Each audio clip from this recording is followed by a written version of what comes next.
Sir ఇప్పుడు ఈ రెండు టాపిక్లు వచ్చాయి ఇక్కడ. ఈ జగన్మోహన్ రెడ్డి గారి కేసుల వ్యవహారం, రెండోది ఆ, ఈ సోషల్ మీడియా వ్యవహారం. గతంలో కూడా మనం ఎన్నోసార్లు చర్చించుకున్నాం అవును. సార్ సోషల్ మీడియా గురించి. నువ్వు ఎక్కువ, నువ్వు ముందు, నేను ముందు అనేది అన్ని జరిగిపోయినాయి గతంలో.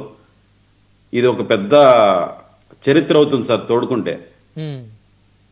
వీటన్నిటికీ నేను ఒకటే చెప్తాను సార్, హద్దులు మీరిన అభిమానం అనర్థాలకు దారితీస్తుందని మాత్రం నేను చెప్పగలను. ముందు నుంచి కూడా చెప్పాను నేను. ఏ పార్టీ కార్యకర్తకైనా అది ఎవరైనా కూడా సార్, మనం ఎగ్జాంపుల్ చెప్పాము.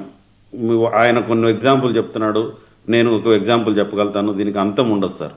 ఎందుకంటే ఎవరైనా సరే దాని నుంచి గుణపాఠం నేర్చుకోగలిగితే ఫ్యూచర్ బాగుంటుందని నేను నమ్ముతా.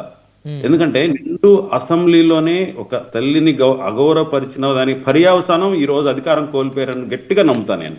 కాబట్టి ఇంతకు ముందు చర్చలో కూడా నేను చెప్పాను సార్, ఇది ఒక దావానంలాగా దహించుకుపోతుంది, ఇది మంచి పద్ధతి కాదు. సోషల్ మీడియాని దేనికి వాడుతున్నారు మీరు కావాలంటే చూసుకోండి. ఇంతకు ముందే చెప్పారు, నేను సోషల్ మీడియాలో గతంలో ఒక వ్యవస్థని, అంటే నేను ఒక ప్రభుత్వాన్ని విమర్శించడం కానీ, దానికి సూచనలు చేయడం కానీ ఏ విధంగా చేశాను. మన కల్చర్ను ఉపయోగించుకొని జానపద రూపాల్లో కళాత్మకంగా రకరకాలుగా చెప్పేదని ప్రయత్నం నేను చేశాను. కొంతమంది టెక్నాలజీని ఉపయోగించుకొని మార్ఫింగ్లు చేశారు, ఇంకొకటి చేస్తున్నారు, ఏఐలు వాడుతున్నారు. అది దాని ఫలితం ఏందో కూడా ఈరోజు చూస్తున్నాం. ఆయన మరొక్కసారి మనం గుర్తు చేసుకోవడానికి ఆయన వ్యవహారం ఈరోజు మళ్ళా ఇంకా, అంటే ఆయన ఇంకా కొన్ని పేర్లు చెప్పారు. ఉండొచ్చు, ఒకరిద్దరు ఉండొచ్చు. నిజంగా చెప్తున్నాను, ఆ పార్టీలు ఈ పార్టీలని కాదు, అది మంచి పద్ధతి కాదు. మన పాలకులు, మన కూటమి నాయకులు కావచ్చు, వ్యవస్థ కావచ్చు, ఎంతో కట్టుబడి ఉంది ఈరోజు. ఈ కుంటుబడిన రాష్ట్రాన్ని ముందుకు తీసుకెళ్ళడానికి శతవిధాలా ప్రయత్నం చేస్తున్నారు. అలాంటప్పుడు మీ అభిమానం వెర్రితలలు వేసి వాళ్ళకి ఆటంకం కలిగించకూడదు, ఇంకొకరు విమర్శించే విధంగా ఉండకూడదని నేను ఖచ్చితంగా చెప్తాను సార్. ఇంకా పేర్లు చెప్పుకుంటే ఆయన 100 చెప్తే నేను 1000 చెప్పగలను. ఇంకా అవన్నీ వద్దు. నేను ఈ కల్చరే మంచిది కాదు. సోషల్ మీడియాని వీలైతే ఈ రాష్ట్ర ప్రగతి కోసం వాడండి. ఎంతో విఘ్నులు, అంత లండన్కి వెళ్ళి ఆయన అక్కడికి అంత పెద్ద ఉద్యోగం చేయగలిగాడంటే ఆయన ఎంతో తెలివైనోడై ఉంటాడు. ఆ తెలివితేటలు మంచిగా వాడండి, ఇంకొక దానికి వాడండి, మనకు ఫ్యూచర్ ఉంటుందని మాత్రం నేను చెప్పగలుగుతాను సార్. ఇది మీరు ఇంకా ఎన్ని డిబేట్లు పెట్టినా కొట్టుకుంటాం. అందుకే నేను పార్టీల పేర్లు కూడా చెప్పను. అది బాగాలేదు. అది మీకు ఒక గుణపాఠం అవుతుంది, రేపు మేము తప్పు చేస్తే మాకు అది లెసన్ అవుతుంది. ఆలోచిస్తే అసలు మహేష్ గారు చెప్పారు, ఇంతకు ముందు మహేష్ గారు చెప్పారు, కొంతమంది మాటల వల్లే ఆ ప్రభుత్వం కూలిపోయింది అనేది. అది వాస్తవం. అది కూడా మాకు కూడా అది ఒక లెసన్. అవును. ఇంకా ఎవరన్నా మేము ఈ పార్టీకి ఇది చేస్తాం, అది చేస్తాం, మేము వీరాభిమానులం, మేము ఇట్లా చేస్తాం, మా సోషల్ మీడియాని ఈ విధంగా ఉపయోగించి పేరు తెస్తాం అనుకుంటే అది చెడుకే దారితీస్తుంది. కాబట్టి ఎవ్వరు ఇక్కడ దాని గురించి వైషజాలకు పోవద్దండి. ఆ కల్చర్ మానుకోవడానికి ఏమున్నాయో దాని గురించి ఆలోచించండి.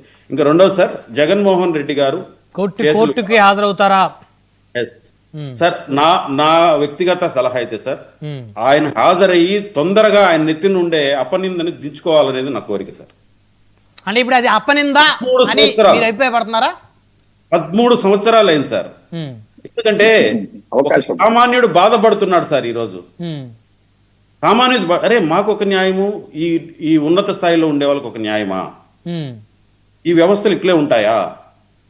కొంతమంది మేనేజ్ చేసుకుంటున్నారు అనుకుంటున్నారు, కొంతమంది లొసుగులను ఉపయోగించుకుంటున్నారు అనుకుంటున్నారు, కొంతమంది ఇంకా రకరకాలుగా ఇంకా చెప్పాలి ఓపెన్ గా కొన్ని మాట్లాడుకోవాలి. కొంతమంది బీజేపీ ఏమైనా సహకరిస్తున్నామని కూడా మాట్లాడుకుంటున్నారు సార్. ప్రజలు ఇప్పుడు మన కళ్ళ ముందర మనం చూడని దాన్ని ఏ విధంగానే ఊహించుకోవచ్చు. కానీ ఇక్కడ ఒక సామాన్యుడు ఏం ఫీల్ అవుతాడు, అరే ఇదైతే నాకు జరగదు కదా, నేను ఒక చిన్న తప్పు చేస్తే ఇది నాకు జరగదు కదా, ఇన్ని సంవత్సరాలు నేను ఈ విధంగా ప్రశాంతంగా ఉండలేను కదా అని కూడా అనుకుంటారు. వీళ్ళకి ఎలా జరుగుతా ఉంది? ఇలా డిస్కషన్ జరుగుతున్నాయి. నేనేమంటానంటే ఆయన దీన్ని ఉపయోగించుకొని తొందరగా ఆయన మీద ఉండే భారాలను దించుకోవాలి. రెండోది, ఆయనకి ఏదో రక్షణ లేదన్నట్టు, కోర్టుకి వెళ్తే ఆయనకి ఇబ్బంది కలుగుతుంది అన్నట్టు అనడం కూడా ఈరోజు హాస్యాస్పదంగా ఉంది. సిబిఐ కోర్టు ముందు తన హాజరు సమయంలో రాష్ట్ర యంత్రాంగం ప్రత్యేక ఏర్పాట్లు చేయాల్సి ఉంటుందన్నారు ఆయన మెమో దాఖలు చేసిన మెమోలో. అడగండి, కోర్టు నుంచి డైరెక్షన్ తెచ్చుకోండి, ఆయనకి ఎక్కడన్నా సెక్యూరిటీ తక్కువ అయితే తెప్పించుకోండి, వస్తాను నేనని చెప్పండి. నాయకుడు అంటే ప్రజలు ఏదో చేస్తారు, బయటకు వస్తే నన్ను తొక్కేస్తారు, నాకు రక్షణ లేదని భయపడకూడదు సార్. అందులో ఇది ఒక అపనిందకు సంబంధించిన ఇష్యూ. దీన్ని ఎంత తొందరగా ఆయన క్లియర్ చేసుకుంటే ఆయన భవిష్యత్తుకి అంత బాగుంటది. అంతేగాని నేను అక్కడికి రాలేను ఇక్కడికి రాలంటే, నిన్నే కదా సార్ వచ్చిపోయారు, పబ్లిక్ లో తిరిగారు, ఈరోజు కోర్టుకు మాత్రం రాలేనంటే అంత పెద్ద నాయకుడికి, అంత విశ్వసనీయత కలిగిన నాయకుడికి అది కరెక్టా సార్? నేనేమంటానంటే ఆయనకి ఇది ఒక అవకాశం. మొన్ననే చూశారు కదా ఎంత అపనిందపడ్డారు. లండన్కి వెళ్ళడం, తప్పు నెంబర్ ఇచ్చారని చెప్పి హుటాహుటన రావడం, ఇదంతా బాగలేదు సార్, ఇదంతా బాగలేదు. నేను అందుకే కానీ నరసింహప్రసాద్ గారు కొన్ని విషయాలు చెప్పాలంటే, మీ కూటమి పార్టీకి సంబంధించిన కొంతమంది నాయకులు జగన్మోహన్ రెడ్డి గారి మీద చేసిన ప్రచారం, ఆయన వెళ్ళిపోతున్నాడు విదేశాలు, ఆయన అరెస్ట్ అవుతాడు, ఇంకా రాడు పాపం ఆయన ముఖ్యమంత్రి, ప్రతిపక్షాలుగానో లేకపోతే గిట్టన వాళ్ళగానో లేకపోతే ఎవరైనా సరే రకరకాలుగా అంటారు సార్. ఈ నిందలు దించేసుకోండి తొందరగా. ఎందుకు ఇంకా ఇప్పుడు మీ వ్యక్తిగత హాజరు కోరింది మీ కేసుల కోసమే, మీ మొహాన్ని చూడాలనో లేకపోతే మీ చిరునవ్వును చూడాలనో కాదు అక్కడ న్యాయస్థానానికి. మీ కేసుల్ని మీ పరిష్కరించడానికే వాళ్ళు మిమ్మల్ని పిలుస్తున్నారు. వాళ్ళకేదో మీ మీద వ్యక్తిగతంగా ఏదో లేదు. ఎందుకు పిలుస్తారు చెప్పండి కోర్టుకి? మీరు రావాల్సిందే, తప్పనిసరిగా పూర్తి చేసి ఏదో ఒక తీర్పు ఇవ్వాలి కదా కోర్టు. ఇప్పుడు జగన్మోహన్ రెడ్డి గారు నిర్దోషనో లేకపోతే నిజంగా ఆయన తప్పు చేశాడనో కోర్టు తీర్పు ఏదో ఒకటి ఇవ్వాలి కదా. దానికి మీరు అవకాశం ఇవ్వాలి కదా. సరే, మనకుండే అవకాశాలన్నీ వాడుకున్నాం, అవును, అన్ని వాడుకున్నాం, మన అందరికి ఉన్నట్టే మీరు వాడుకున్నాం అనుకున్నాం. సరే, మీకంటే ప్రత్యేకమైన బాధ్యత ఉంది. ఈ రాష్ట్రాన్ని 5 సంవత్సరాలు పరిపాలించారు, ప్రతిపక్ష నాయకుడిగా ఉన్నారు, ఇంకా ఫ్యూచర్ కి మీరు ఒక లీడర్ గా ఉన్నారు, భవిష్యత్తుకి చాలా మంది మిమ్మల్ని నమ్ముకున్న కొన్ని లక్షల మందికి మీరు నాయకుడిగా ఉన్నారు. అవును, ఇది మీరు తొందరగా తీసేసుకుంటే మీకు ఇంకా బాగుంటుంది sir. Okay okay, one by one మాట్లాడదాం. మళ్ళీ వస్తానండి మీ దగ్గర నరసింహప్రసాద్ గారు. అంత పురుషోత్తమ రెడ్డి గారు ఉన్నారు. నమస్తే అండి పురుషోత్తమ రెడ్డి గారు. నమస్తే బ్రహ్మనాయుడు గారు. సో 2 అంశాలు